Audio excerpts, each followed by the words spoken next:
لو لسه مترددة اطمني وخزني، صلي على الحبيب قلبك يطيب. يا رب اللي يعمل لايك ربنا يرضي في حياته وفي ولاده.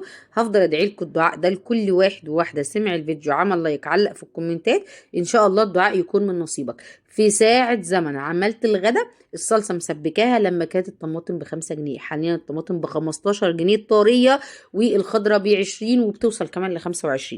صلي على حضرة سيدنا النبي. طلعت كيس طماطم يا دوب اتفكيته، نزلت بالخضره والرز. عايزه اقول لكم والله كان لونها اصفر وجميل، بس الامانه الكاميرا ظلموها. حطيت صلصه عشان تبان برضو، ما طلعتش بس طلعت خطيره نينجا نينجا. عملت ايه النهارده يا سموره مع المحشي ده؟ طلعت كيس ورق كرنب باللي انا مخزناه.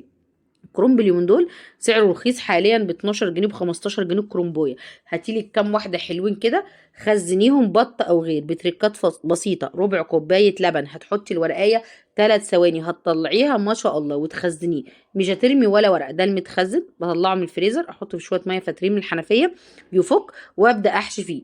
بخزنه طول السنه، لا بيبوظ ولا شد ولا جلد، عشان احنا عملناه بربع كوبايه لبن من غير ملح. هو لبن وكمون، وزودي الباقي ميه، وادعي لي بقى طول السنه هتعملي المحشي باسهل واسرع طريقه. يعني انا بضغط عليه عشان انزل الميه اللي فيه، بيبقى شارب ميه وبلفه. مفيش، خدت شويه الفلافل اللي عندي الدبلامين على الحاميين على الباردين، وعملت الغدا. عايزه اقول لك اعملي كده، خزني من اول 10 جنيه. بدات خلاص اقول لكم على افكار للتخزين للفاكهه من اول 10 جنيه، وكمان خضار وحاجات في باب التلاجة تنفع من اول 10 جنيه، بما ان الاسعار شاده حيلها. بس احنا برضو هنشغل دماغنا وهنحاول، وطول ما احنا بنحاول ونسعى ونجتهد ربنا مش هيخذلنا ابدا.